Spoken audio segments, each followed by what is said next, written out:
The S&B cold side intercooler pipe for the Mercedes Sprinter is FKM lined. It has 4 plies of air mid reinforcement. Comes with billet collars and new T-bolt clamps, and it replaces this OEM intercooler hose. The silicone intercooler hose gets eaten away by oil. You can see the oil just starting to wick through the silicone.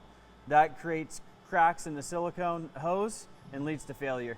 The first step is going to be removing the intercooler hose.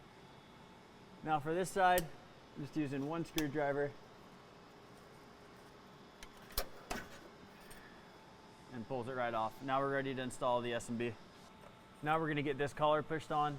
The single hole side will be facing down in case it needs to be removed. And just get it pressed on.